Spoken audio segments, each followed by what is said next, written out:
Hello and welcome to the Third Space Podcast, episode number 32. This is Bennett, and in this episode, Daniel and I go on an adventure.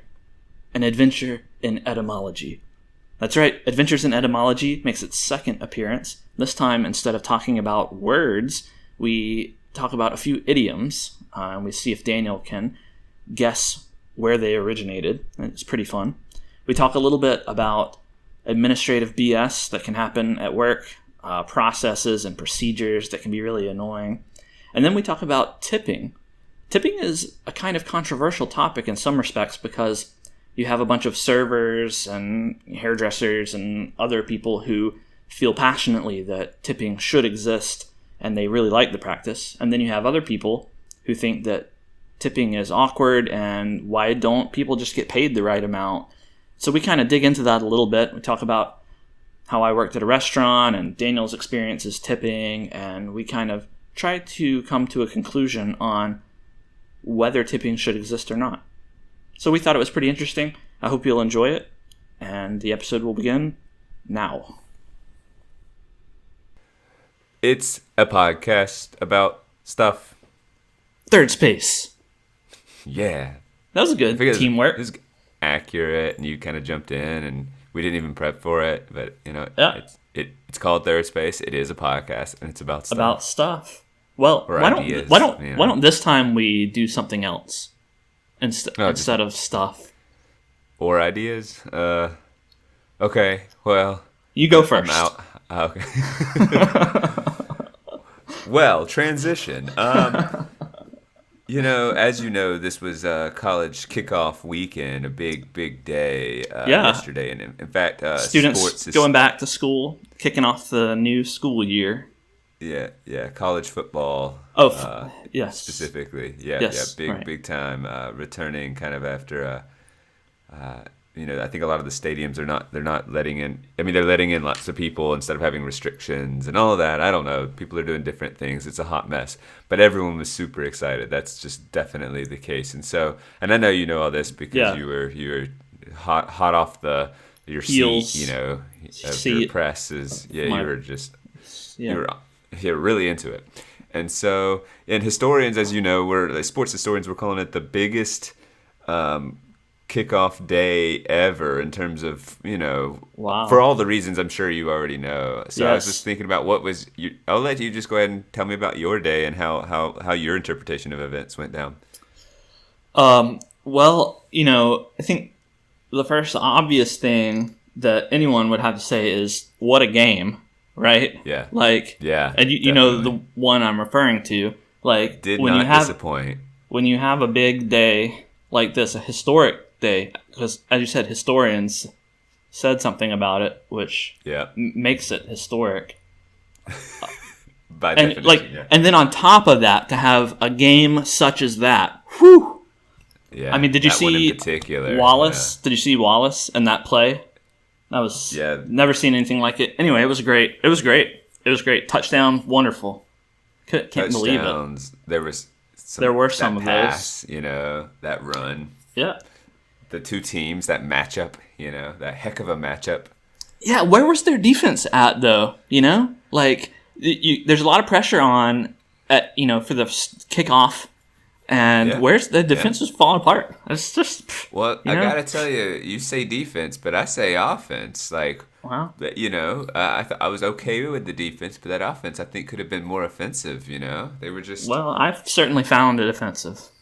You got to keep in mind these are 18-year-old kids running around on the court field, Yeah. And they got their nerves just like anybody else. You got hundreds of fans watching. And I was also really pleased to see that they finally implemented some of my suggestions. The conveyor belts they had rolled out this year, the trampolines and such. I was really pleased with that. That would be historic. Instead, it was just matchups with teams playing on grass in the same game on grass, running across lines and tossing, frisbees and whatever they do. I gotta tell you, one team won in every matchup, I believe. So. How many teams lost in one in every matchup? Sure. Well, all right. Well, you can't change it up every year, I mean, you can. It's just you won't. Yep, you won't. You won't. Well, maybe there's still a lot of time left before the Super Bowl, so maybe this year for the Super Bowl, the kickoff wasn't so great, but the Super Bowl they'll be able to. There's a long way to go to the Super Bowl. You're right about that. From college kickoff to Super Bowl, there is distance between that. Right. So maybe there's still time to turn it around this year, this season. Yeah. So how about? Well, let me ask you this. How ready for an adventure are you? Very. All right, that's what I like to hear. How about an adventure in etymology? Oh, man, I am this ready. Look at this. I am this ready. Wow, that's it conveys a lot of I can't readiness. Much longer. Thank you for acknowledging. Whew, man, good. That was impressive. You could feel what I was doing. Historic readiness. This ready. Readiness historians will be commenting on that for sure. A bit idea we should do is an entire skit that should be absolutely visual, and we just do it anyway. Do it totally auditorily. Yeah. Like art review or something. Take a look at this painting. I don't know. Yeah, Bennett reviews art. It would probably be just as valuable audio only as visual. So. I think that's actually an idea. Let's explore that later. That's funny. Yeah, that's funny. All right, adventures in etymology. The most exciting adventure one can embark on. I actually love etymology, thinking it through, and it's super satisfying when the word origin fits what it should in some way. I agree. Yeah. I really like it. It's one of those things that I imagine people could joke about and snigger about and say, etymology. But really, it is satisfying when there's a word and it just makes sense. Like it's component parts, like they make sense, and you don't even think about it. But when you do, you can tie it all back and go, oh, that's why that is like that. It's very satisfying. And in the story, when it makes sense and I never thought about it before, then I have a new relationship with the word in some ways, because it'll be in the back of my mind when I use it in the future. I appreciate that. And I think understanding the etymology helps you use it. To use it. We do have relationships with words, and of course we do. I mean, phrases and stuff get popular. Word lovers. Drop out. Word lovers. Words smiths. Word people. I don't know. But I just really like words. Well, this time I have, instead of singular words, I have idioms. So I have 3 idioms that we'll do. So the etymology. And I forget how. Could you explain that? Yeah. So you're gonna give me a phrase. I'm gonna guess the etymology, and then you're gonna propose 3 potential backgrounds, and maybe I guess at first, and then you I think give me 3 or what. No, I think I'll just give you the 3. I'm sure that whatever you would guess would probably be within one of the 3 that I pick. Maybe. Yeah, cool. And that'll keep you from going too far off. It's a really fun game. I appreciate that you're willing to put in the work of this too. It's not that much work, and it's kind of fun coming up with the possibilities. So without further ado, the first adventure is the idiom "last ditch effort." Have you heard of this one? Yeah, just the final moment. You're desperate a little bit, and you try to pull a victory or succeed in some way. It's a last-ditch effort. It's like a Hail Mary or something like that. Yeah. I don't understand. But anyway, some kind of religious ritual or something. But yeah.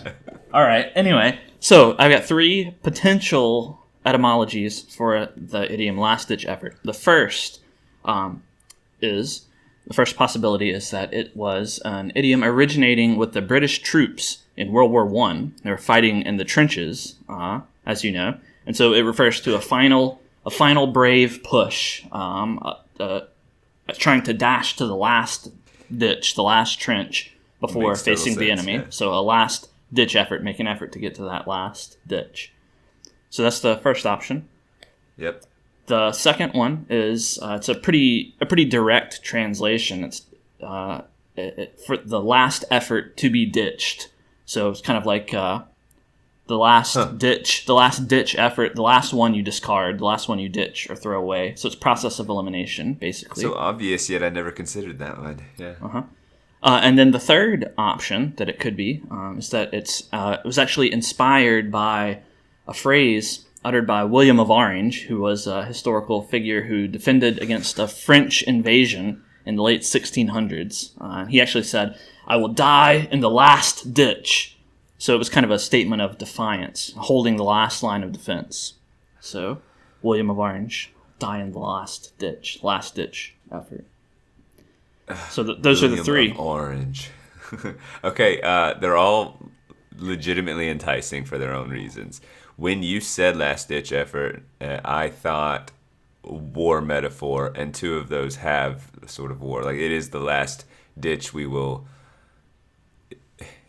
So, and I was most attracted to number one. My gut says number one. That's what if I were making up a definition, though, I would have made up something like number one.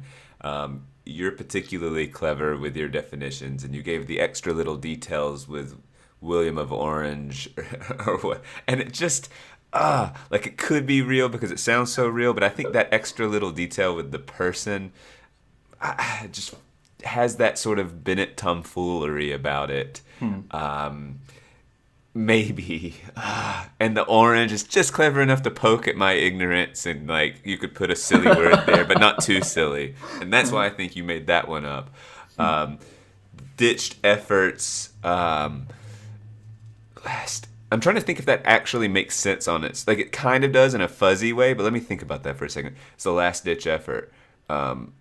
It doesn't quite make sense, right? Like it almost makes sense. Well, because it probably came from the last ditched effort. Last ditched effort. And then drop the yeah. Now it makes sense with that. So okay, that's kind of back in the running. I'm gonna go with, I don't know if you numbered them, but or lettered them. A1. The British troops going like to hold the line for their last. Making their last effort in the last ditch effort. Yeah, tell me. All right, tell me. Wrong. It was okay. It was the William of Orange quote. Dang it! That's where it came from. So, all right, yeah. I'll have to eat my words there. I was hoping I was right and making you chuckle, going, man, he really nailed how I like worked that out. Could you read me the history of that again so I can remember this? So yeah, I'm not a historian of William of Orange, but yeah, there was a French invasion. I don't remember where William of Orange is from. That's kind of embarrassing. Probably in England. And French were invading. It was late 1600s, and he was making this valiant defense, and he said, "I will die in the last ditch." Essentially, I'm never giving in. Yep. Okay. No, that was it. So William of Orange. William of Orange. Now you know. Last ditch effort. You'll think William of Orange, of course. I probably won't. That one won't stick. I'll still think about the other two. Yeah, I think that the World War I trenches. That one we should just all agree that that's a better. That's how it happened. Fake origin for it. Yeah. So do you look up? Do you make up the examples and then look up the real one, or do yes. you? Yeah, okay. I make them up first and then I look up the real. Because it would be reason. hard to not. Yeah. Because if you knew the real one, it's hard. It may be harder. Well, I was actually annoyed with this one because I came up with the World War I trenches first, and then I looked up the real one and another dying in a ditch, another war one. But then I was like, whatever, go with it. All right, so the next adventure is another idiom, on cloud nine. I'm sure you've heard of that one, right? Yep, when you're super happy. Yep. So the first option for this is that it's a biblical idiom, or its origins are biblical, partially anyway. So St. Peter is the 9th apostle, and as you probably know, it's said that he attends the gates of heaven, so he's artistically he's always pictured in the clouds next to the gates of heaven. So St. Peter's cloud is the 9th cloud, and when one is on cloud 9, he's in the presence of heaven. So it's kind of this link to being in the presence of happiness and beauty and all of this stuff because you're on cloud 9 at the gates of heaven. The second option is that actually in the 1895 International Cloud Atlas, there were 10 types of clouds pictured, and the fluffiest type of cloud, cumulonimbus, was the 9th listed cloud. in this particular encyclopedia. And so the phrase on cloud nine, it was meant to refer to the fanciful notion of how comfortable it might be to lie on such a fluffy cloud. The true expert on clouds. Well, yeah. This is the authority. This is the source. The 1895 International Cloud Atlas. Yes. Okay. And the last option is that it's a drug-related idiom. It originated in the 1960s. So it was widely believed at that time that the maximum level of intoxication from weed was attained by the 9th inhalation. And so to be on cloud nine, it refers to the feeling of euphoria after you exhale the 9th cloud of Mary Jo smoke. Yeah, that's creative, and doing a drug reference, it works, but this doesn't. I'm strongly pulled toward number one. The gates of heaven, cloud nine. I mean, and in fact, when you say I'm on cloud nine, that heavenly link, I don't know if I'm pulling from somewhere like I've heard. If I'm wrong here, I'd bet some money on this. Not because I feel like I know the answer, like, oh, definitely this is right, but like I'm pulling from somewhere in my brain that says I have been exposed to that before, to that answer. I don't know how, I couldn't tell you when, and so I feel almost like I'm cheating. But if I'm wrong, hey, I'm making that part up. Right. It feels so right to me. So yeah, I'm going with the biblical reference. But let me talk that through really quick, because yeah, that just feels like I've heard it before. Don't know if it was in a side remark on an educational YouTube video. Don't know. And then I'm blanking on the second option right now. The International Cloud Atlas, 1895. That has Bennett written all over it. And well, don't forget William of Orange and the lesson that you learned. Yes, I was wrong about that too. I mean, part of the gamification for me is trying to figure out your brain and what would Bennett say. Well, at this point, disguise too. Yeah, at this point, every game we play, that's really the game we're playing. That's our friendship. That's how it works. How is Bennett trying to trick me? Yeah. So I'm sticking with the biblical reference. Wrong.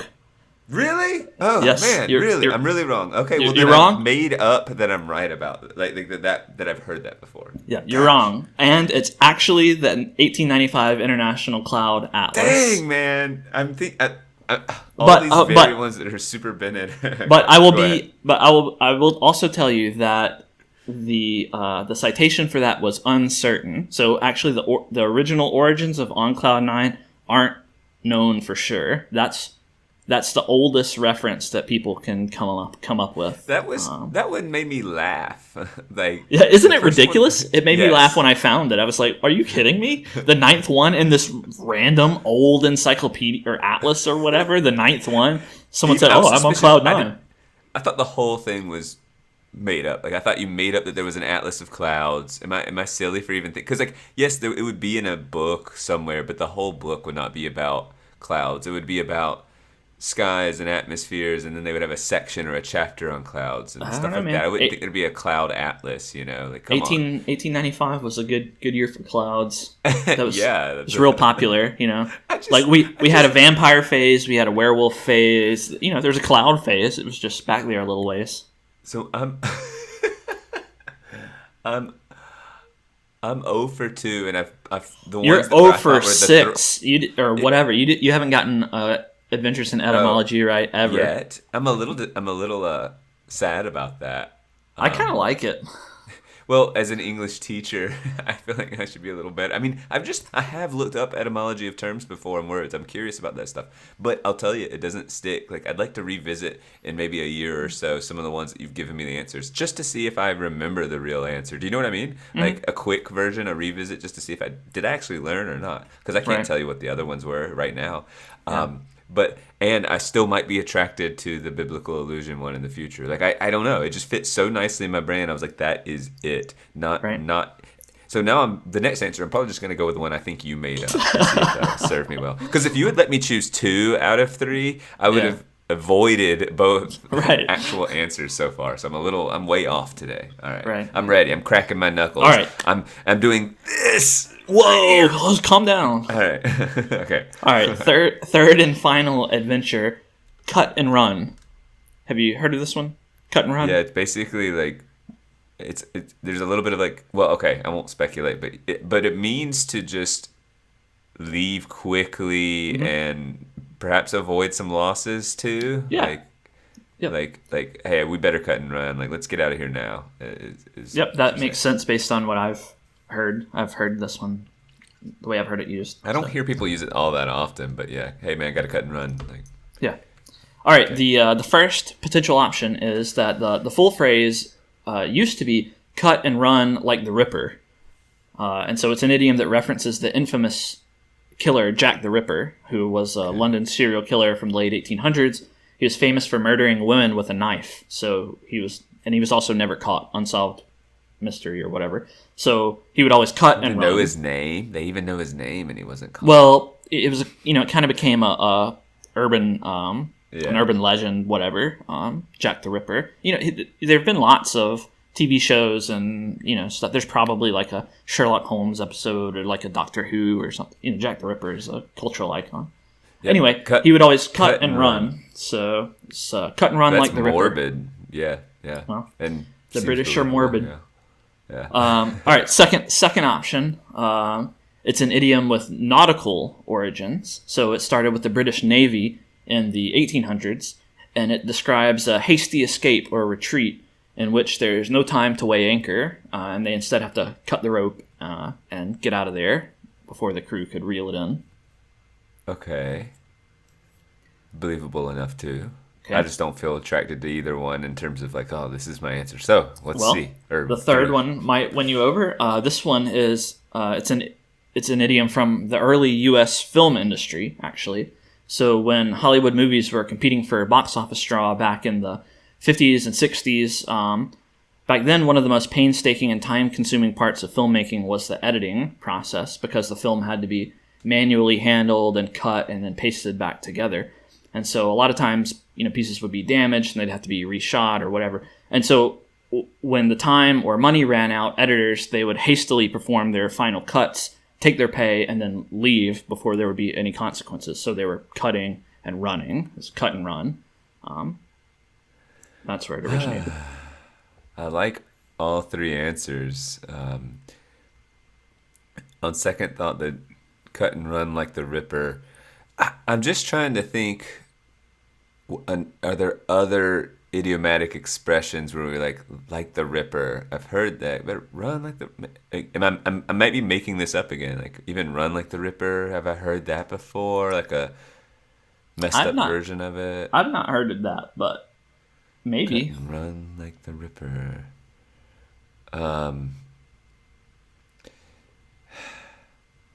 None of them are extraordinarily I'm like, oh, this one's Bennett's made up stuff, so I can't really choose one based on that. And I don't think it's the movie industry one. I'm gonna do cut and run like the Ripper. I'm doing it. It's morbid, just morbid enough. Doesn't fall into your sense of humor as much, maybe. I don't know. So it doesn't feel of Bennett, but maybe we'll find out. Am I right? No, you're wrong. I'm so mad. Dang it's the British Navy one, cut and run, cut the that anchor. seemed the least likely to me. Again, I changed tactics now. I made it the most boring one. Keep me guessing. It just cut the anchor and leave. Does it also? So wait, cut and run. I'm realizing, is it get in and out? It's like we got to get in and out. We got to cut and run. We got to do our thing. Or is that not it? No, it's not about entering and exiting. It's just exiting quickly. Yeah, it's just getting out quickly. Yeah. Okay. I won't remember that one. That's actually, I thought that was it when I thought about it first. I was like, I wonder if it's something to do with like cutting the. I can't believe I chose Jack the Ripper when I actually think about it. Cutting that one kind of makes sense a little bit. Well, when you add like the Ripper, there's a lot of idioms that have been cut and shortened, and the expression gets, and it does make sense. stab and run doesn't. I'm annoyed that I haven't reasoned through accurately any of these. But they're all, I try to at least make them all reasonable somewhat. Yes. So they're all actually impressive. You have an excuse. Yeah. So we'll just build you up to make me feel less bad. Okay. All right. Saying. You know what? I'm all right with that. Your answers are strong and believable. And I think there is a game. There's some sort of board game that's predicated on you making up some answers on the spot, offering like everyone gets the definition. One person's going to read the true definition of a term or whatever. So, do you know what I'm talking about? I don't know what it is. That sounds vaguely familiar, but I don't think I've played it. I mean, we're essentially you have. Is it a part of Cranium? It could perhaps be that. It would be very difficult to make up a on the spot, because it's nice that you can go maybe borrow half truths, or you could look up if there even was an atlas on clouds or something, right? Or just make it up, I suppose. But that just takes more talent, is all I'm saying. I mean, with idioms, it's a lot easier because they're little stories. You just make a little story about it, and so that's not so bad. When it's just a word, then it's a little bit harder because you kind of have to know a little bit of Latin or etymology, or at least be able to link similar words. We all know education, like gamifying an experience, can help you learn. I'd be curious in this situation when you're exposed to 3 plausible, truths behind a word or a phrase. Is it a good learning tactic, or is it actually a poor learning tactic to expose someone to because you're giving me multiple links to and I'm probably just going to be attracted to the one that I'm, for whatever reason, whatever biases or latent beliefs I have, I'm going to latch on to the most attractive one to me, and that'll you actually might be teaching me wrong things. That I will. I'm serious. I'm just curious. I taught you wrong that. As a joke. Isn't there some movie or reference? I taught them wrong as a joke. I forget what it is. But that's what I'm gonna. If I ever have kids, I'm just gonna do that. So isn't one could argue that it's more important to know its actual meaning and how it's used rather than where it came from, right? So if it makes you remember the definition of a word, or the way an idiom should be used, then maybe the new story is actually better. There's more utility in it rather than knowing some arcane historical story or something. Right. Knowing the background of it is more of trivia, and the utility of it is the value in a way. So, yeah, I'm with you that maybe you still are learning. You're just making interesting connections that muddy it up, because I won't remember. Yeah, I'm just very curious about that. Because you developing the wrong answers too, I think you've done some work. So now you have built a relationship with those terms, and you'll remember. I bet you'll remember the right one though pretty well, and I'd be less likely to. Maybe think about how easy it was how easy it is for people to insert these alternate histories that make sense. You can tell reasonable stories about the past or about where a word came from that is widely convincing, and it's wrong. What I wonder how many instances, they say the victor writes the history or whatever. How many instances are there where people have told a story that fits, some of the facts, and it makes sense. Maybe it even makes more sense than what really happened, and it just kind of covered over the truth, and that's what we all know and think now. Kind of crazy. In some ways, it's just nicer than the truth, and I mean that in a very open way. It just fits better. It's like, right. You know what? We'll go with that. What's the harm? Right, right.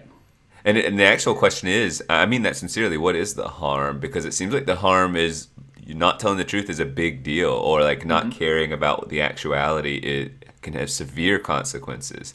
But then also on the other side, it's like, is it? It does it? Well, it's kind of like the phenomenon of whitewashing or something.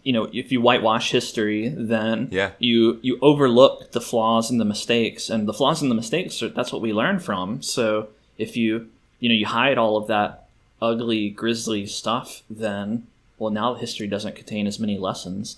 So right. I don't know.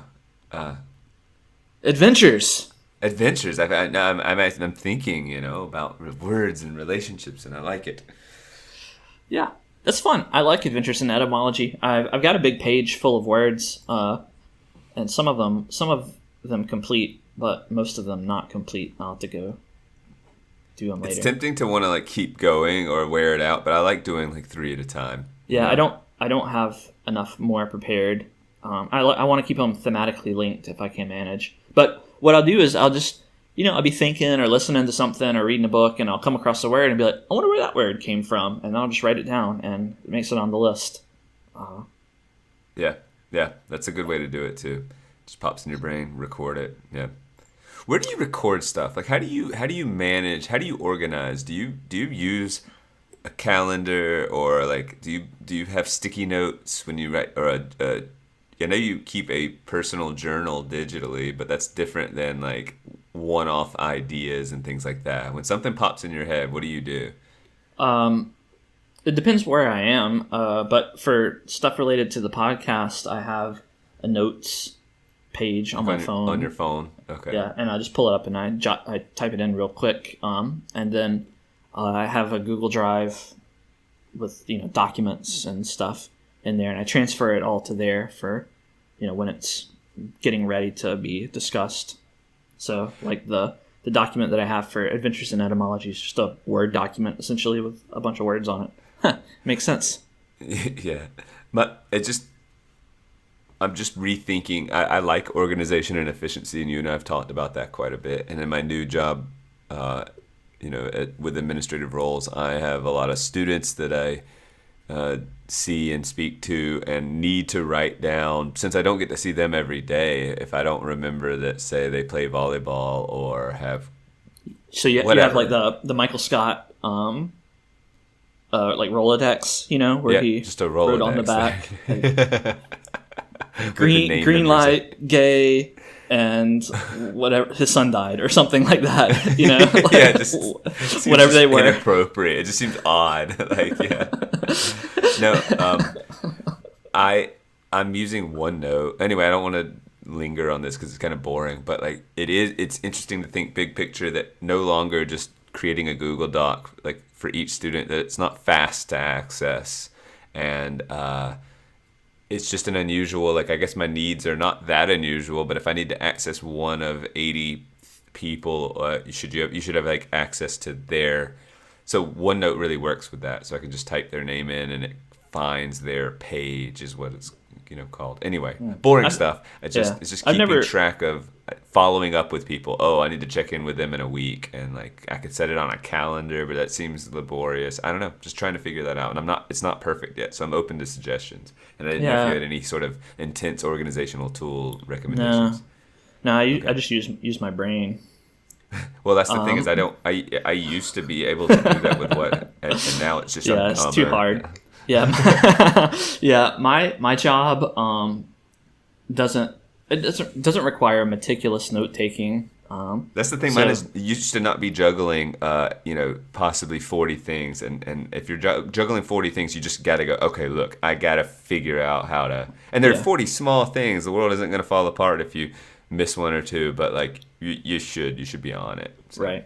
Yeah, for work, I just I have a calendar. I don't really use it all that much because I don't have an overwhelming number of meetings, and my day is mostly unstructured.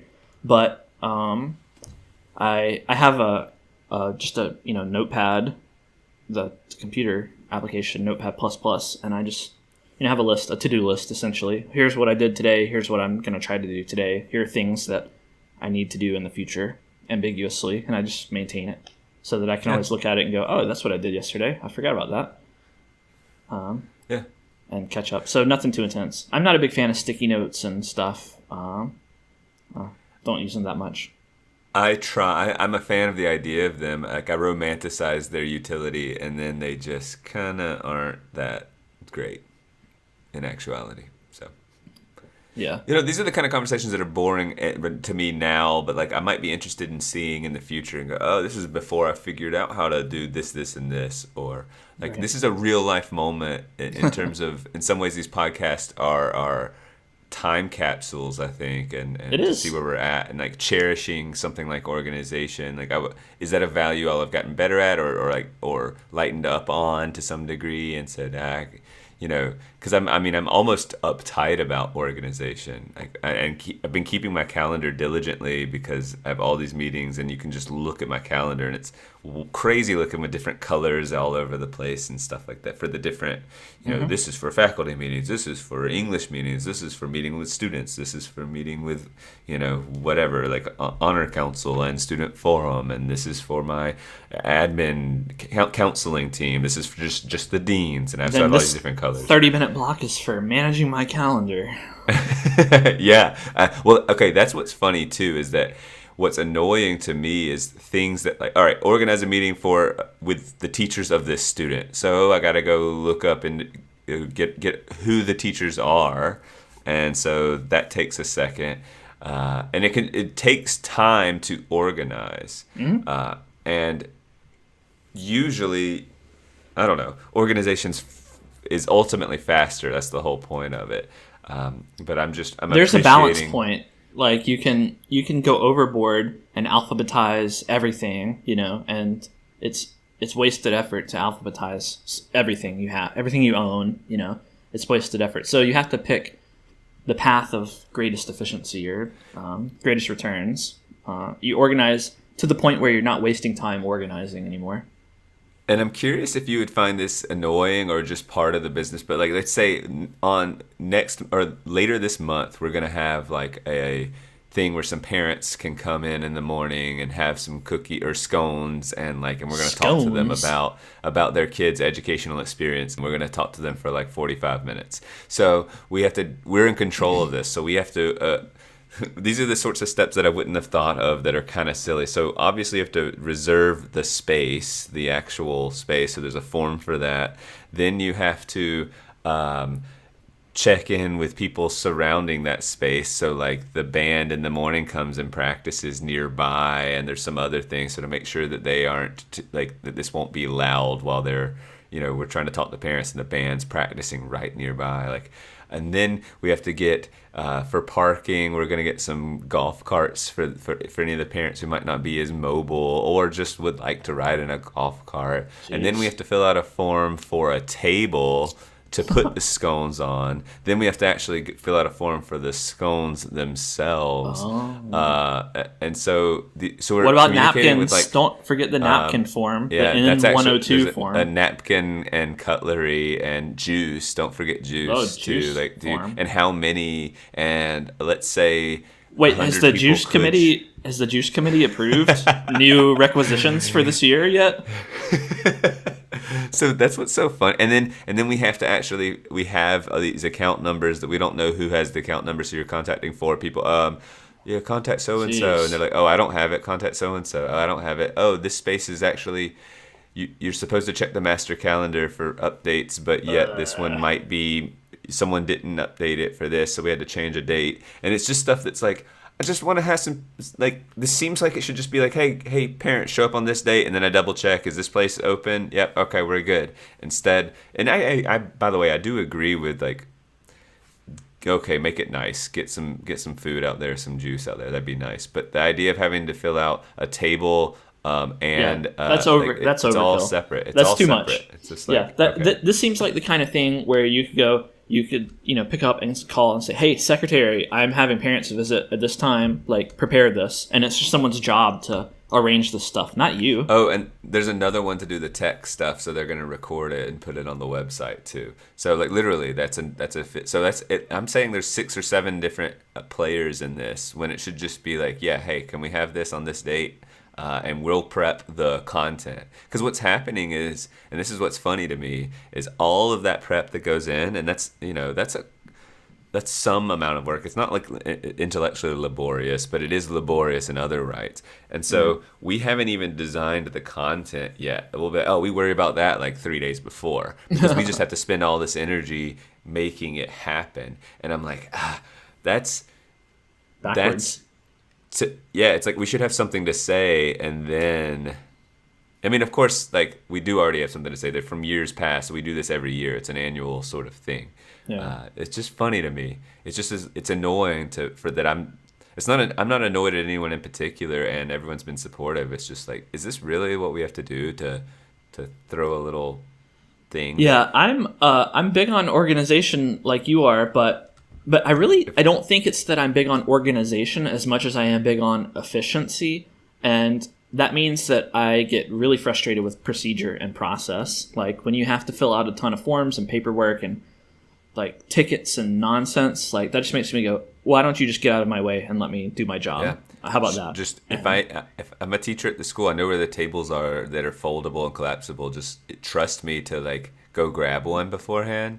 Yeah, I guess that's what's annoying, and people can possibly and maybe even rightly judge this as arrogance, but like a lot of these rules are in place for idiots. Like the reason why you can't just go get a table is because back in the 1895 table atlas or whatever, someone grabbed the wrong table and it fell on them and, became a big... it, or they never returned it, or, whatever. It's really mistrust. They think everyone's idiots. And so they think we're going to steal the table or break the table or, not set it up right and it'll collapse and it's like, it's a freaking fold-out standard table. Do you know what I mean? Yeah, and so, this is probably this is what managers and administrators and stuff have to think about, and that's why I don't want to ever be one of those people. But and you're filling out the form, and you're like, do you want the cloth on it? Do you want the white or the blue cloth? Or do you want it just I don't... I mean, they have to think about this, and so, you can put yourself in the shoes of... one of these people, a manager, administrator, whatever, and you delegate, and, Timmy goes to get the table, and it falls on him, and he breaks his toe, and the table cracks in half, and the event is ruined. And you think, I never want this to happen again. So now we're going to have a table request form, and there's going to be a process for it, because sooner or later we're going to get another Timmy, and he's going to, he would break the table, not if we have the form. And so you end up with all of this stuff, but you never think about or even try to quantify the cost of the operation, the cost of the forms, the annoyance that you're putting all of the competent people through, like the back and forth, the waste of my day that it took to have a meeting so someone could show me all of these forms, and and their day too to show me the forms, and we're clicking around to find the forms under the correct website spot. Like that's the thing too. That takes a while to locate the forms, and it's like, oh wait, that's the 2020 form. There's a new 2021 form. Jeez. I'm not kidding. These are all real moments. God, that's just so infuriating. Like I've at work, I've had to sit through training before on process improvement and stuff, and it was just mind numbing. And I think I fundamentally disagree with a lot of it, because one of the things that they say, it's a lesson really, is that it's bad business practice to just have a bunch of superstar employees who are extremely competent and experts, and they don't document or they don't do all the process. They just say, tell me what to do and I will do it. And they get it done to a high degree of excellence. And they say, that's bad. That's not good. Don't do your business that way. And, the reasoning makes sense in a way, because if, that person leaves, now there's a gap and no one can fill it, and they don't know how to do what that person did your setback previously. Is severe. There's no system. There's no, right. You're just you're vulnerable. And their argument is that, if you put all these processes in place, then even Timmy, the idiot, can do a decent enough job, and if you have 5 Timmys all following the process, then you're going to be safe. Even if your superstar leaves, then your business will be able to continue.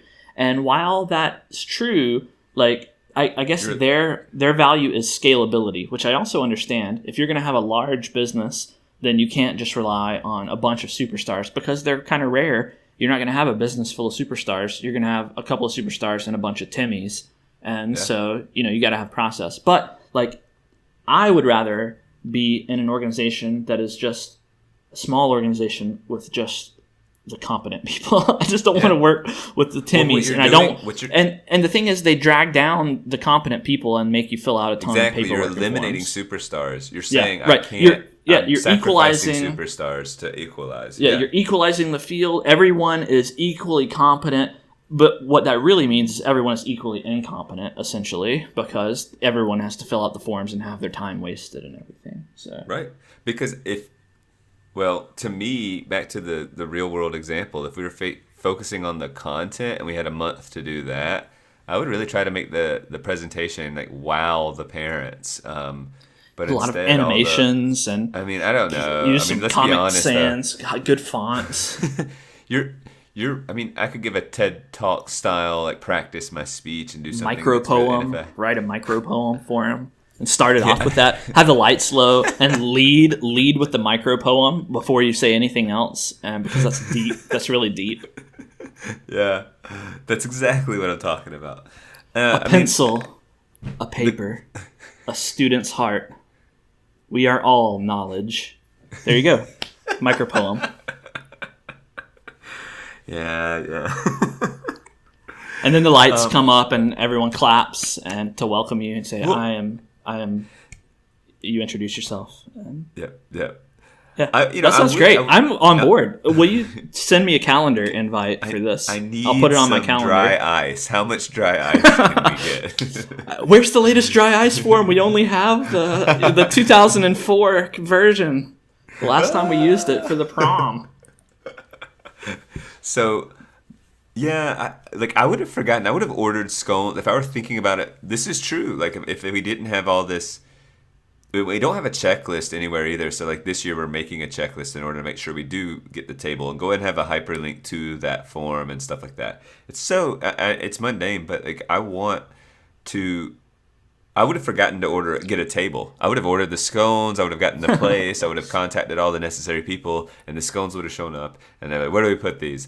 I don't know. But also I should be able to we should have a table accessible. Accessible, like there's storage spots everywhere and they place them wisely and like look, this place that has events frequently should have a table nearby. And that when I reserve the space, they just say reserving the space allows you access to the tables and the this, that, and the other. Like that's what I think anyway. Just like common sense. And then if a table's missing, just look who recently had the space. So you can still trace that if you're concerned about Timmy stealing tables, or less likely to steal, but more likely to just misplacing or breaking them. Or said, I forgot to put it back, or I went and not grabbed putting one them during back.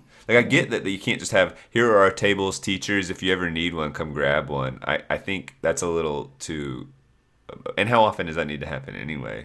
But if you, the rarity of it makes it seem like that would be an okay system then. So actually, here's the thing: is the people doing this are in my position and a few others. So this is rare. So just at the beginning of the year, train us all. Like have the maintenance people that are in control of all this specific stuff. Have them train us in it. And, that kind of thing.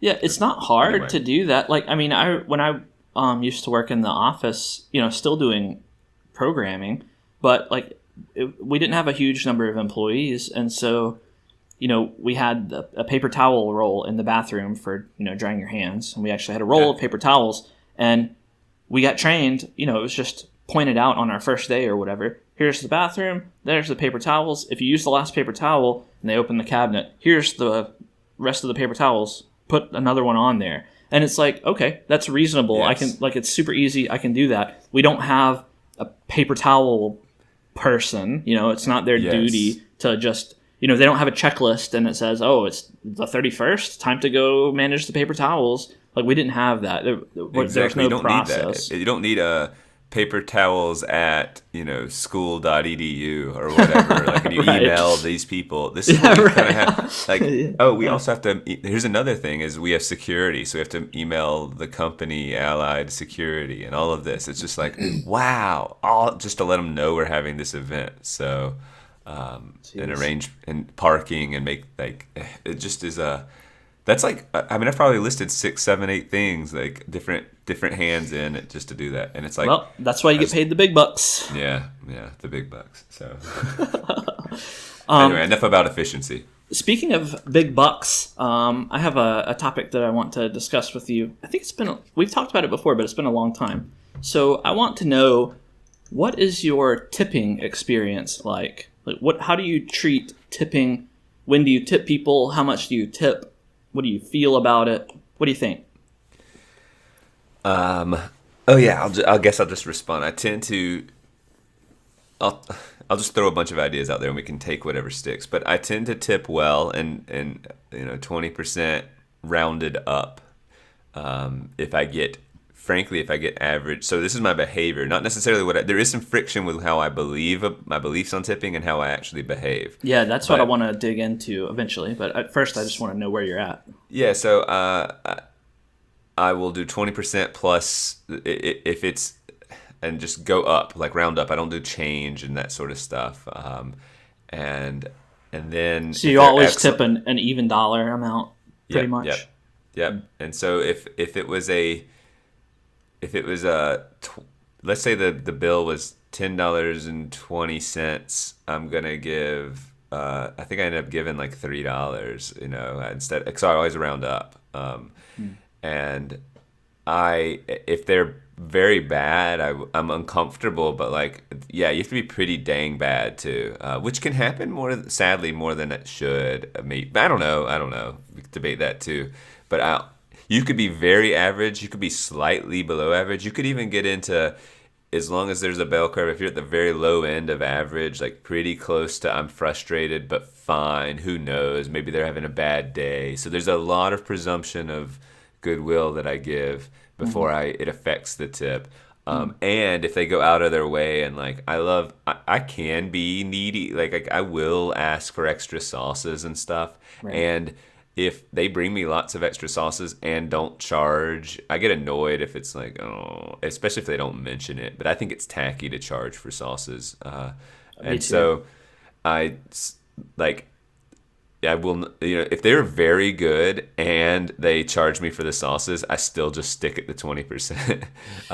So do you ever go above and beyond that? Like if you have someone excellent, very friendly, and helpful on the menu, do you tip even more than that, or do you just say, "Oh, I'm a good tipper anyway. I already tipped 20%, so you get 20%"? No, I do. Up. I give more than that. And then I'm not calculating percentage as much as I'll calculate look, if it's let's say it's at a bar and it's not that nice, but they talked a lot with us, and so if the bill was $50, I might give just $15 extra. I don't think in terms of out of 50, but I'm hey, 15 is just a nice thing, Okay. I just think or a 10, I guess it would be $10 that would be anyway. So I try to just say what is a gift to them instead of percentage. I kind of get away from that, and I think what's just reasonable. But it's different if it's a really nice restaurant.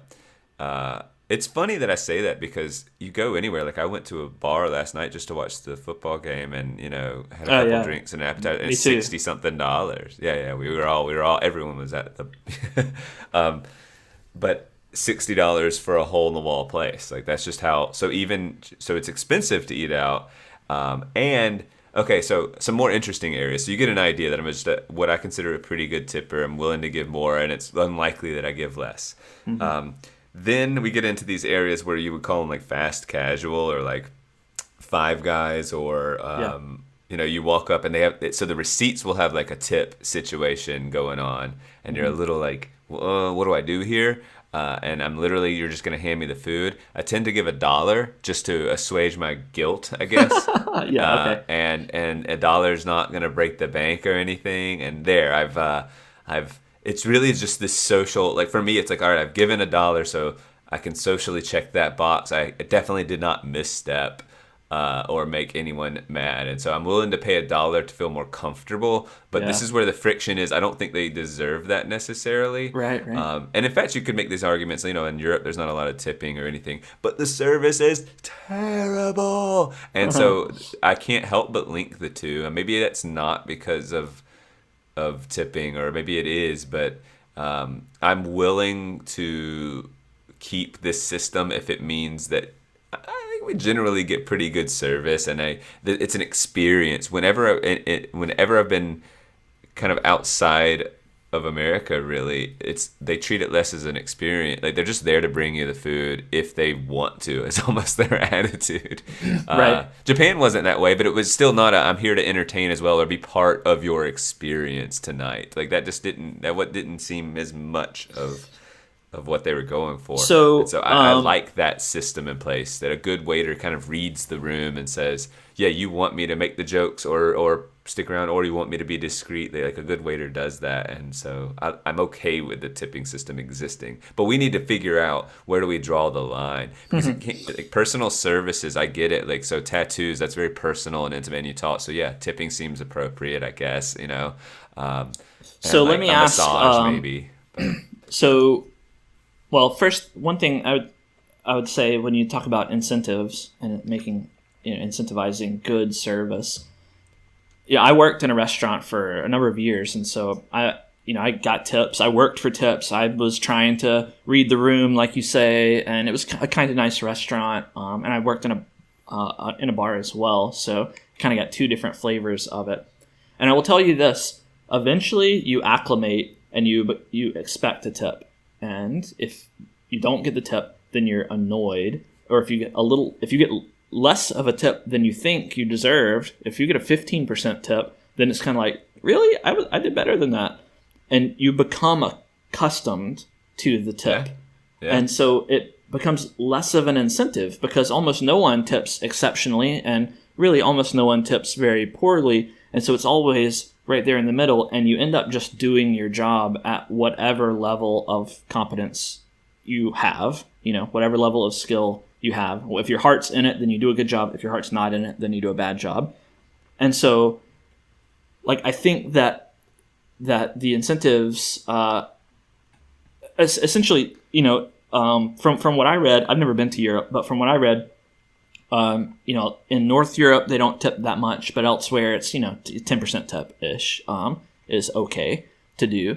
But it seems like over time, once people acclimate to that 10% or whatever, then, in order to show your appreciation for someone who you thought did a really good job, you're 15%, so that it actually makes a difference. And they go, that was great. Because you want it to be a gift, like you say. And then eventually everyone wants everyone to be nice and happy and not have that guilt that you say. And so everyone tips 15%, and, it just raises and raises. Like, actually, when I worked in a restaurant, 15% is what I would consider average. And I think that's what I remember you saying that, yeah. And 20% was like, hey, they must have really liked me. They had a great time or something like that. Right. And then what you're saying now, this is just two data points, but it sounds like now 20% is kind of the average. And if someone does a really good job, then it's, 25%. I tried to set my 20% above average intentionally. I want to be a respectable tipper. Like my identity as a nice guy is on the line, I guess, to some degree. I know. I mean, I'm just trying to be explicit. It is goofy as it sounds, but so have you, being a nice guy who identifies as a good tipper, have you ever stiffed someone? Have you ever just not left a tip? Yes, I'm trying to think of, but like, we're talking about, I would not be stiff. It would be like well deserved. Like they were taking an hour. I saw them over at the side. We could not get the check from them even at the end, and so I just left cash that would like cover the. This happened at a Waffle House once. They would not come over, and despite us like trying to wave them down, and so we just left the cash that maybe the tip would have ended up being pennies or whatever. Because like you actually go to pay at the register there, but like they just wouldn't come over, so we just left it on the table and left. Right. And then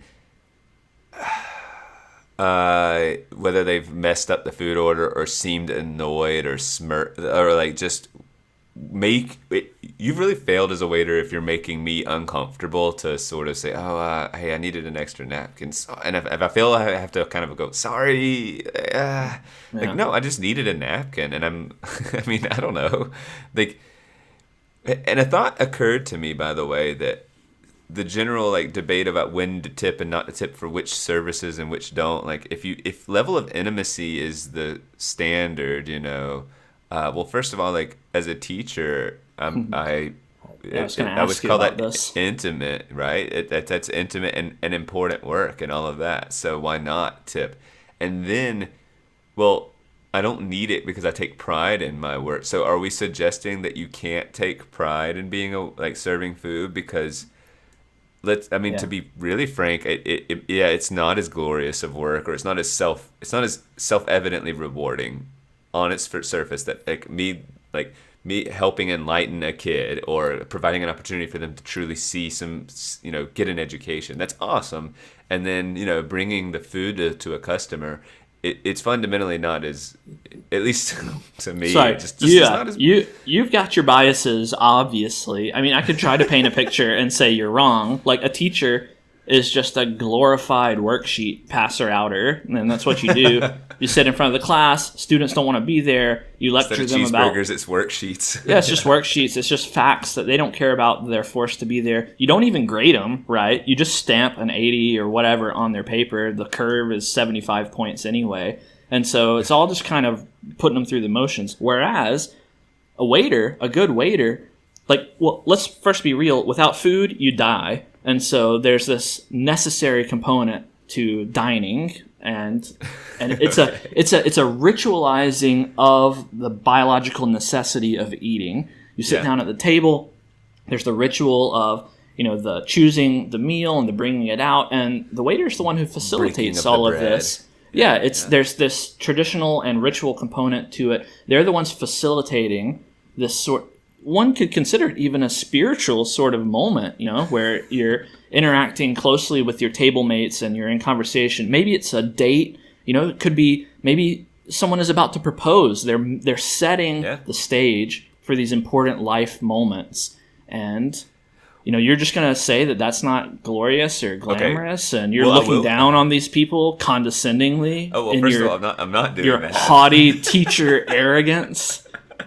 Yeah, and you soothe over this by saying, well, you can have 25% of my bill. No, okay. I mean, you're being goofy, but there is okay.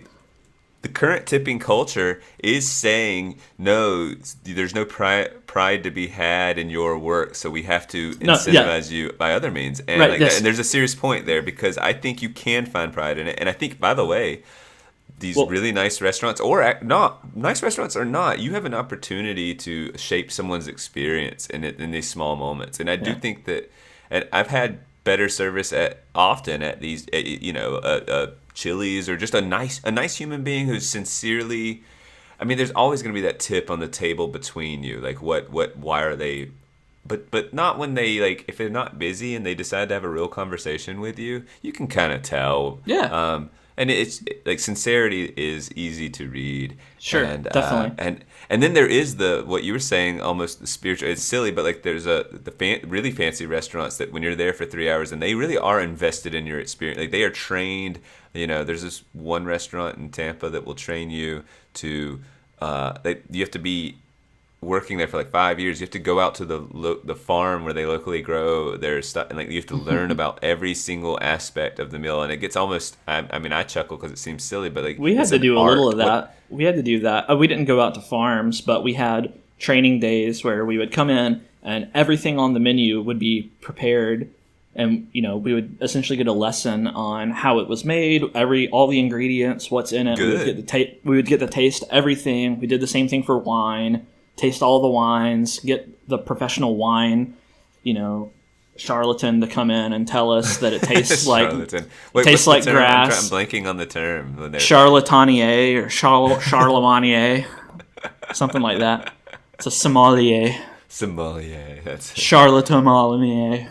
Anyway, they come in and tell us how much it tastes like, goat toes or grassroots or whatever, and we're like, oh wow, yes, I really smell that. The notes of copper. I can taste it's just whatever. Tastes like sunscreen. So, but the benefit is if we take our job seriously, take pride in it, and see the value, and the pay reflected, because I think there are some things, right, where you can only have to be paid. Yes. There is a discussion to be had. Pay them more and don't tip. And right. Yes. Actually, I'm going to lay my real... I've been joking around a lot, but I'm going to lay my real opinion on the line here. And I'm going to make people mad, but this is... those mad people are just wrong. So I think we need to do away with tipping. Tipping is bad. It's a bad practice. Like, it's got perverse incentives, and it's not consistent. And perverse meaning it's undervalued. It's saying the job is not inherently good enough to do well on its own merit. Yeah, well, it's essentially placing the burden of just compensation on the guest instead of the employer. That is true. That is messed up.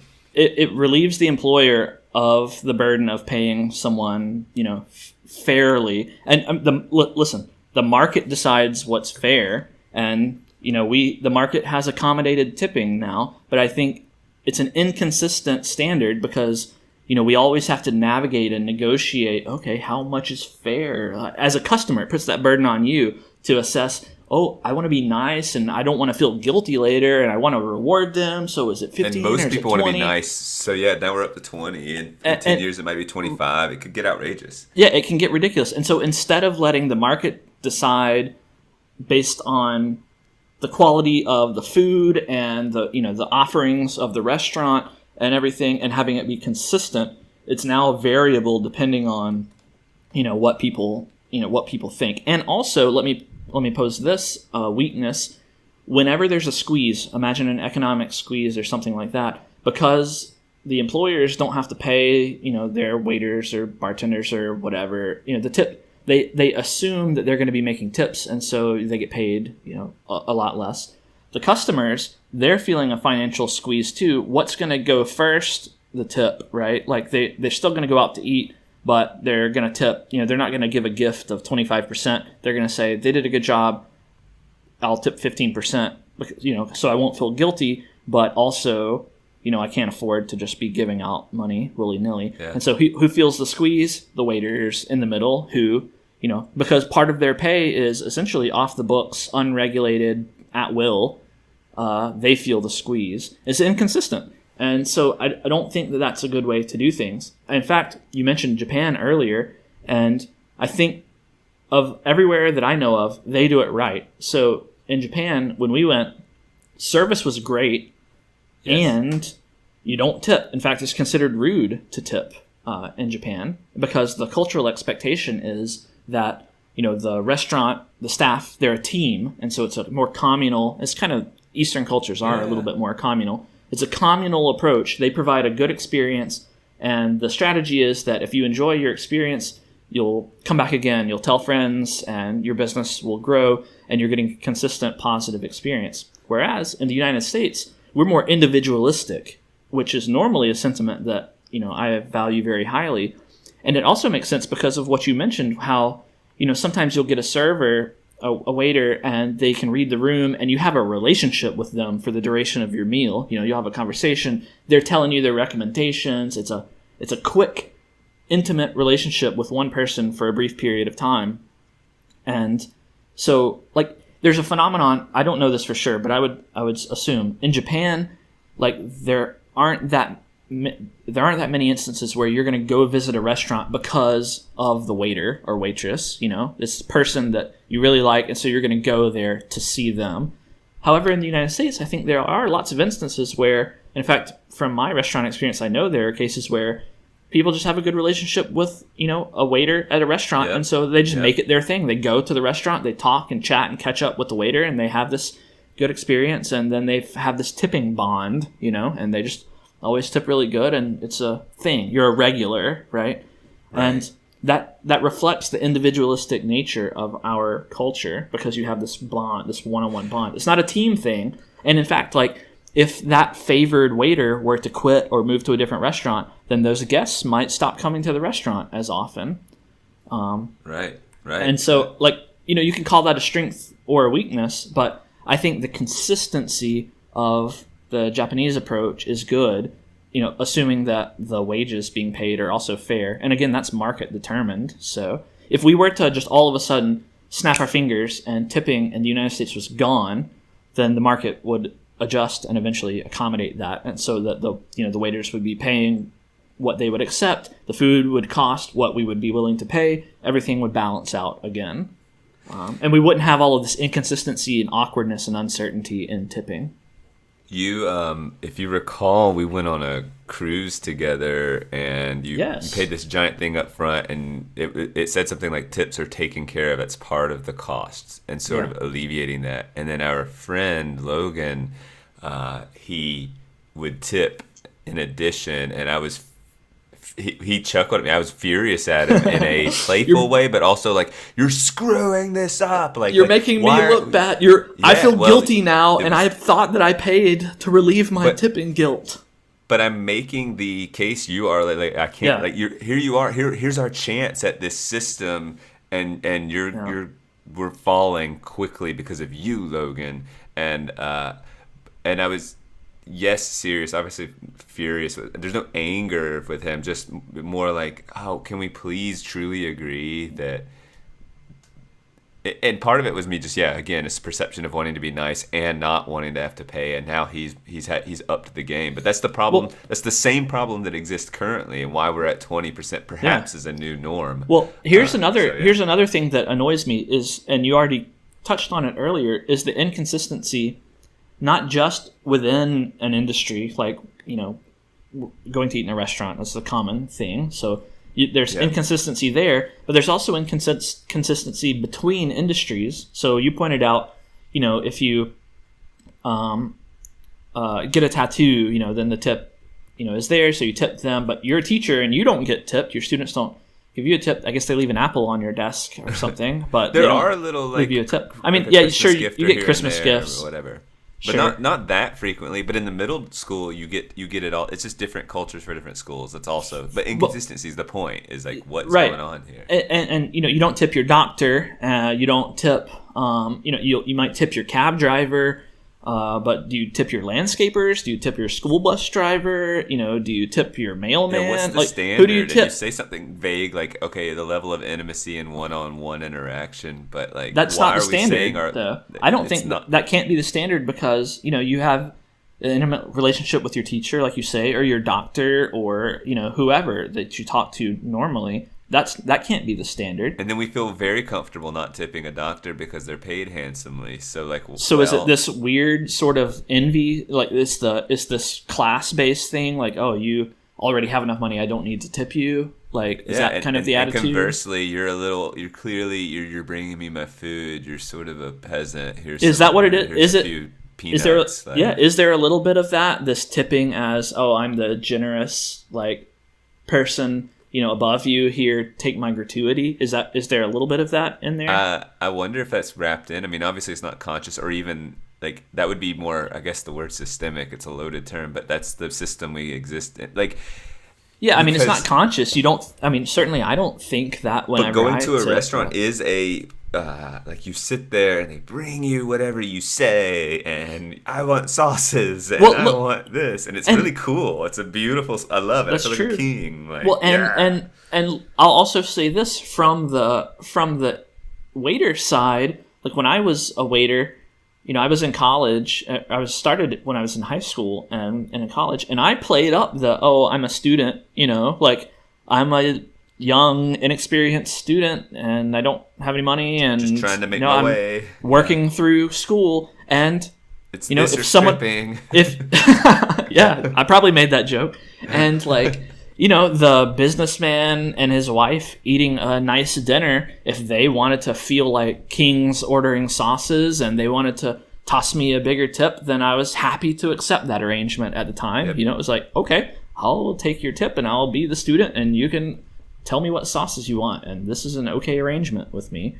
So, right. I don't necessarily, I pitched it negatively, but I don't know that it's perceived or intended to be negative. But I do kind of think maybe there is that little bit of differential, status differential involved. Not only does the tip thing suggest your job isn't worth doing well unless you have external motivation, it also is putting you in constant psychological, low-key stress of are they going to give me that tip? And you're frustrated quite frequently. Dang it, they didn't. And then you start to attach your the quality of your work and the tip and the yeah. and there's friction that you're inviting in where you did a good job today, but you didn't see that represented, or the work. It invites a sort of chaos into the life of the waiter. Seriously, like you just don't know. You're having to constantly think about this thing and attach your quality of work to it. I don't know that's instead of just saying, "Hey, we're a team. I take pride in this. I want to make sure they have a good experience." And then you're not. If they were a little rude or aloof. Because I'm sure that happened too. Oh, he was a little bit aloof, but they tipped 25%, so I'm okay with that. Or they were a little demanding and unkind, but they tipped well. So, and all of a sudden, your pay that money made it okay that they were slightly rude. I mean, that's odd. Let me also relay this to you. There are many stereotypes when it comes to tipping, and they are true. Those are true stereotypes. Like, in my experience, almost every stereotype you've heard of about tipping is true. And so, there's a psychological component to that as well. Because tipping exists, because the tipping stereotypes are true, when you see the table of poor tippers, they're going to be poor tippers based on your experience. Like, well, now you have a choice to make. And if you don't have a lot of integrity, you might say, I'm just not going to pay a lot of attention to them because they're going to tip poorly anyway. If you have integrity, then, you'll give them the same service, and then you'll get the poor tip, and you'll go, figures, I knew it. But and then you walk away a little bit worse, or having a stereotype solidified in your mind. Exactly, and that's not a healthy thing to bring forward. It invites that, and us to see the worst in each other. That's right. Yes, yeah. And so if the tipping culture didn't exist, and you just got paid, whatever wage you would accept, for your employment, and you had pride in your job and you did a good job, well, then you wouldn't have any need to discriminate, between your customers. You would just give consistent service to whoever based on, whatever standards you have internally anyway, and the tipping wouldn't corrupt anything. Right. And I think that would be better. And, the argument, which I think is a sound argument, the incentives argument, there's a point there. Like, I imagine that, the people that I used to work with, waiting tables, probably feel passionately about this and would probably argue against me on this. And they would say, well, there is an incentive for you to do a really good job there. And I think that that's true, but I would say you should just expect, like, you should take pride in your work anyway. And you already made this point, but there shouldn't need to be an additional incentive to do a good job. If you're not doing a good job, you should just be fired. And that's it. That's here's the reality. Here's a counterpoint then. If some waiters are better than others, some people are better at their job than others. Ideally, people out or performing at the highest levels should be rewarded more. And so tipping enables that to take place.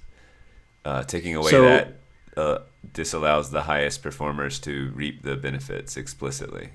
Fair enough, and that is true. Doesn't that just level everything, kind of like our process argument earlier? Well, what about, so let's transfer this to another industry, for example. Some teachers are better than others, and, well, do you all get paid the same?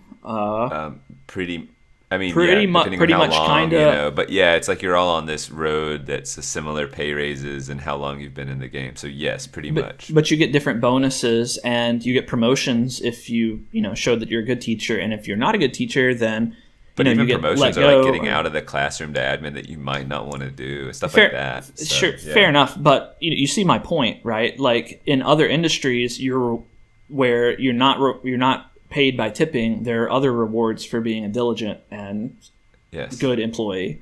But so why couldn't that sort of situation be set up in the restaurant industry as well? Perhaps it is actually. Yeah, you can get better shifts. You can get maybe you do get a raise. Obviously, you become a manager and stuff, or you just get a raise. It's just a basic raise system. Like, you are right. We see that you're one of our home run waiters. Here's the raise. Right. You get a lot of good feedback or whatever, and so you just get paid more from the employer, not from your customers. Like, I understand that in a way it's less direct because you're directly providing service to the customers, but like in another way, I think it's inappropriate to place the burden of determining how much money you're worth on the customer. That should be your employer determining that, and you should negotiate with them. If you feel that your work is undervalued, then you can go find another job somewhere else where you will get paid better. And if you're not doing a good enough job, then you can get fired or whatever. Like the market will balance all of that stuff. Yeah. Well, I'm convinced. Screw tipping. Yeah. Well, so I was also going to ask then, because I thought I might convince you. What do we do about that? Because this is a totally other problem, right? Like, because neither you nor I would feel comfortable just saying, "Oh yeah, I'm not going to tip anymore." You change the world one step at a time, baby. I know. Right? I'm done tipping, and I know. And it's because I'm a nice guy, and I'm trying to change the world for the better. Yes, I know, right? And so, like, if only you could write that on the little line in the receipt, and gradually convince everyone that your waiter. Here's a tip. Tipping is a repressive, regressive. The market will balance it. The market will balance it, dude. Don't worry about it. 0% tip. Fight the good fight. Fight the good fight. Yeah, like obviously that doesn't do any good. And if I were a waiter and got a 0 tip, and that was the explanation, I would be like, well, is that explanation gonna pay my bills? Yeah.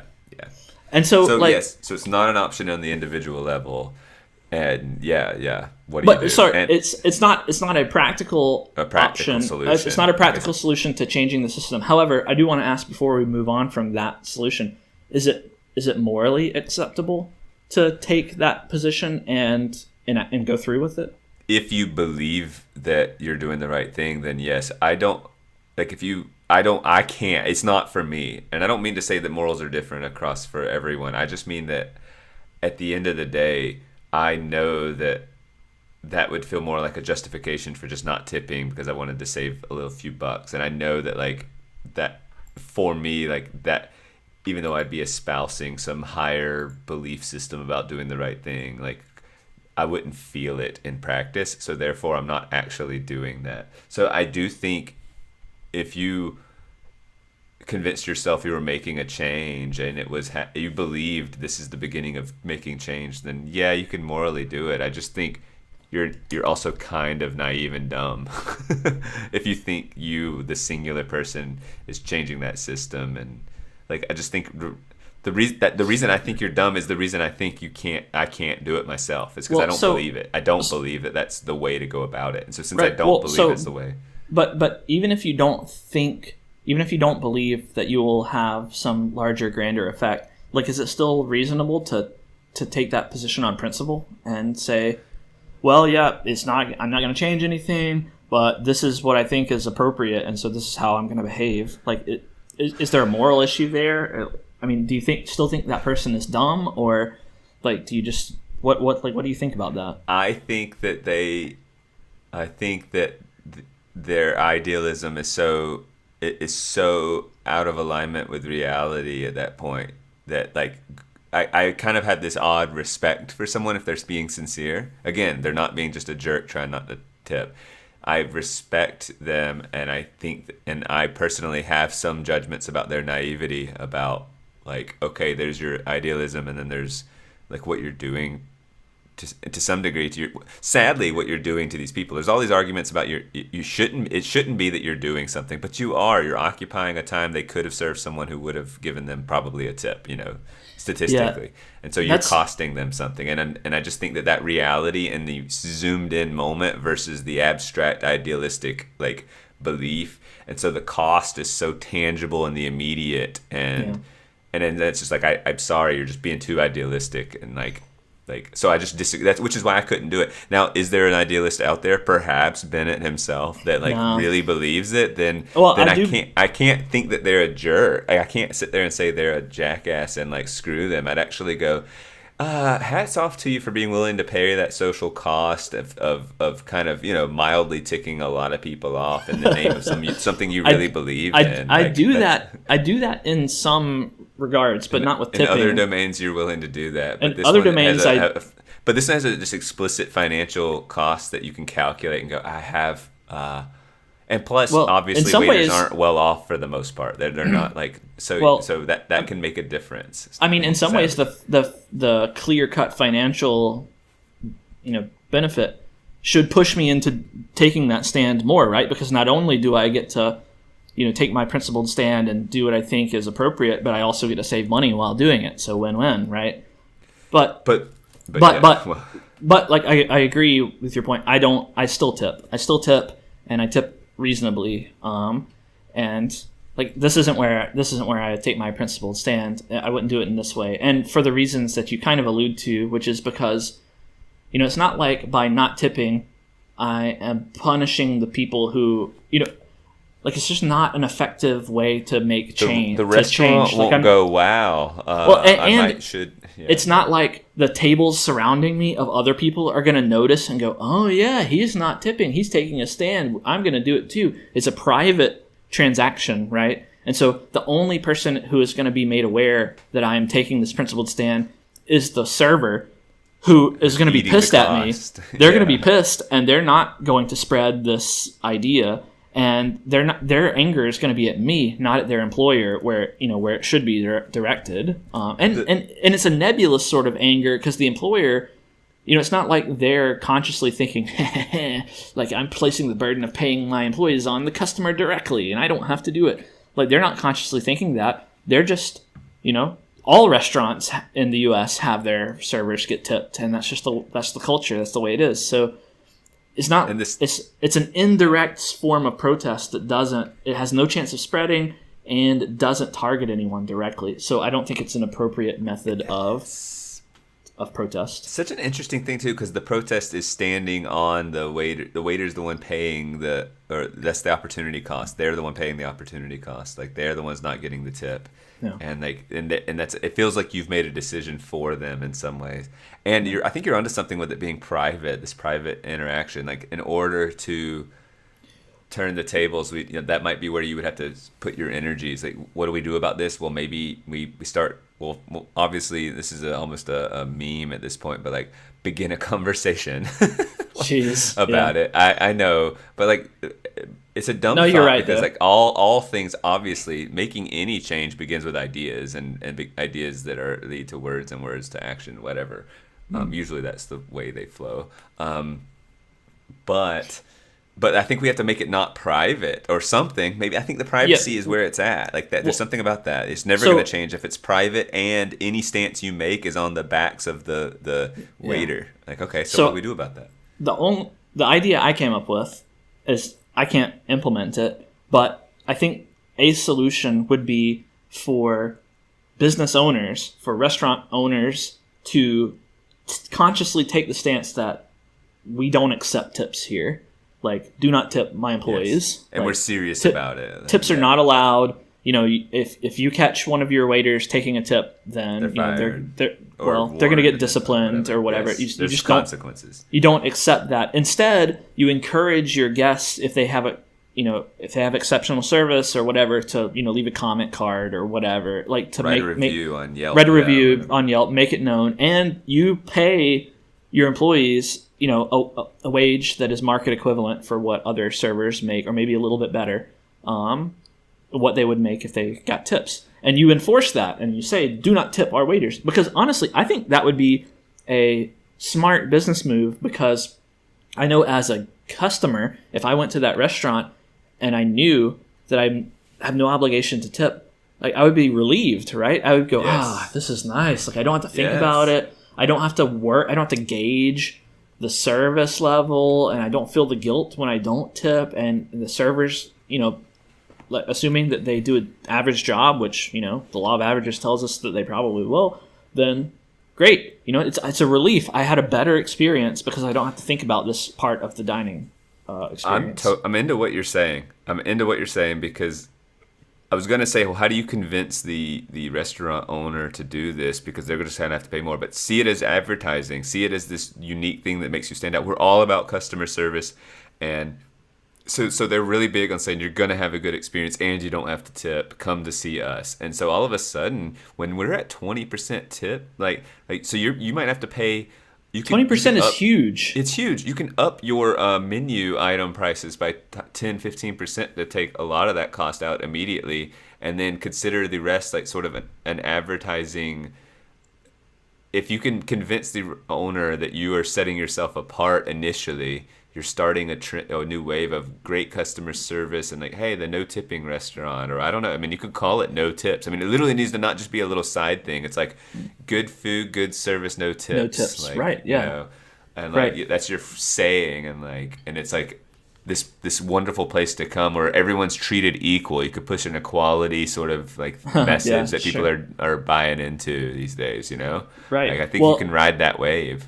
Yeah. I mean, the economic reality of it is that you would have to charge more for your food. Yeah. Because, like you say, you have to pay your employees more, so you have to charge your customers more. But the customers should be willing to accept that. Should be willing. Well, see, and here's why I think we're never getting out of the tipping culture, because, you know, if you go to buy a burger, you know, even if it's a nice burger, and it's $23, like you're looking at that and going, I ain't paying $23 for a burger. Like, that's ridiculous, right? Yeah. But if you go and you pay, you know, it's a fancy burger at a sit-down restaurant, it's, you know, $17, and it has your avocado and your fried egg and whatever fancy schmancy stuff on it. Then maybe that's a little bit more digestible for you. But you're going to be tipping, you know, $6 on that burger. And that's not included in the number you see on the menu, so you're more likely to eat there. But in our restaurant, you know, no tip restaurant, the menu price would be, you know, $23 or whatever, and it's going to be, you're going to look at it, and compared to all the other restaurants that include tips, it's going to look like the prices are really high. So I'm just saying that it puts the effort on the customer to do some mental math and think about the value of their meal. And a lot of people aren't going to do that. They're just going to see the number and go, wow, prices are kind of high here. But they don't factor in the fact that they're going to have to leave, you know, a multi-dollar tip. You're right. That it's just like people are kind of dumb, is what you're saying. We see a number and we go, oh, $12 for this, great. And they don't think about how their walkout cost is much higher. A lot higher. Right. But I still think it has a chance. Like, I think it's good business practice to assume that people aren't idiots. I have a hard time saying that because a lot of people are idiots. But I think you have to make this a novelty. I think you have to go, no tips and like good service, and we have something unique. Maybe it's like everyone does work as a team, so maybe they're not assigned to a table as much as they're like they have some system that works really well where you just hit a button and they come over. Like anyone nearby is coming over to see you. Like guaranteed someone at your table in 30 seconds or less, kind of thing. I don't know. Maybe you know what I mean? Like something novel about it. Yeah, maybe you gamify the review giving process or the feedback process in place of a tip,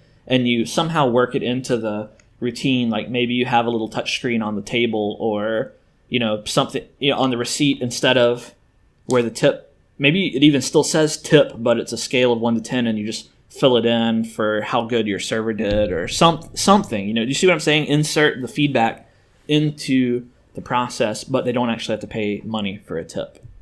And it becomes a unique thing. That way you get the feedback and you can adjust you can give your raises and do whatever you got to do. But the guest still feels like they're rewarding really good service or giving criticism on bad service. I wonder if there's a way, like, I don't know, this is a dumb side idea, but if there's a Dave & Buster's style restaurant with video games and stuff, so if you write a review, you get $10 worth of tokens, free tokens, or like you get, you know, I mean, Chick-fil-A does this whole, like, if you fill it out, you might get a free chicken sandwich and all sorts of stuff. I take advantage of all of these sorts of things. Like, I've probably had hundreds of free Chick-fil-A sandwiches from filling out their surveys. Although, they've changed, and, like, they don't put surveys on their receipts. It's the app, right? They wanted to go toward the app. Yeah, they moved toward the app. They may still put it on the receipts, but they just don't give you your receipt as much anymore. And the Chick-fil-A where I am still hasn't opened up inside, which is just ridiculous. That is ridiculous. But they're apparently renovating the entire inside. Because I asked them the other day, and I was like, "Why aren't you guys open yet?" They're like, the owner, you know, just hasn't been wanting to open, and so they're just going to renovate the whole inside. I was like, well, whatever. Whatever. But so that's an interesting. Like, so we don't tip fast food, and if you talk about people in the fast food industry who needs like money, Chick-fil-A, like Chick-fil-A deserves tips. If that's your standard, is quality they'd be of the service. ones getting a lot. Yeah, quality. They have great quality, the best quality of service. But they don't have tip jars or anything. Right. And so they're an example of you can have good service in a quick food industry that doesn't have any financial compensation for, at least, or I shouldn't say. Is that true? They don't have tips. I don't know. Do they make better money than McDonald's? I don't know if they make better money, but I know that the way the franchises go, it's not, they don't just hand out franchises if you have the money and go, I want to open up a franchise. McDonald's will sell you their franchise like immediately. Yeah, you want one? Here, fine, take it. And Chick-fil-A is super like thoughtful about it and interviews you, and like, they're a Christian organization, so that's they make sure in that front, but they also make sure that you have like a plan and you've done, like, I don't know, it's just like not easy to open a Chick-fil-A franchise without pretty much convincing them you're gonna do a dang good job at it too. So Chick-fil-A and then that makes the difference. So yeah, Chick-fil-A is just the rock star of the fast food world, and like Chick-fil-A is better than even some non-fast food restaurants. Like they're nailing it. I had Chick-fil-A By the way, yesterday. This will probably be my last thought because I really have to run to the restroom. But there's a new push because there's a chicken sandwich wars, right? And we've talked about that before. There's lots of different chicken sandwiches on the market, and they're like the OG. They're the original. So what's the newest push, because all these sort of anti-Chick-fil-A campaigns for political reasons have not been particularly successful in hurting their pockets at all, if not actually help line their pockets with counter people saying, no, I like Chick-fil-A, I'm supporting them. So now I'm noticing this on little cooking shows I'm seeing, or little like just YouTube so they'll try their sandwiches and say something like, so they're like, oh, KFC's is actually pretty good, Popeyes is really, really great, McDonald's is not that great, Chick-fil-A is the worst, it tastes like hate, or something like that. And they're sort of this consistent push to say that the new attempt is to say that the sandwich just is not tasty, and they're actually ranking it low on taste. And I think that's just the worst strategy you could make, because it just not ruins true. your credibility. It ruins your credibility. You're now just going to deny like that the chicken sandwich is delicious. Like, well, denying reality, that's a trope for these kinds of people. So that's the way it goes. Chick-fil-A's tops. Tops, man, I'm digging it. That's the new lingo. Bringing it back. Adventure etymology on that one. It's just the tops. Just mad tops. That's all I have on tipping. You have to pee, so why don't we just use the restroom? end things? Okay. End things on that note. You can. I think that's a good note to end it. Empty your bladder. Yeah, we'll just all think about that. I feel like we've probably ended before on this note. Like I just use I'm very hydrated, and I use the restroom before doing this, and then inevitably we get to about this point, and I'm like, not talking about it to the point that now I'm just like, I have to talk about it because I've got to end this. So, all right. Well, that'll do it. Peeing.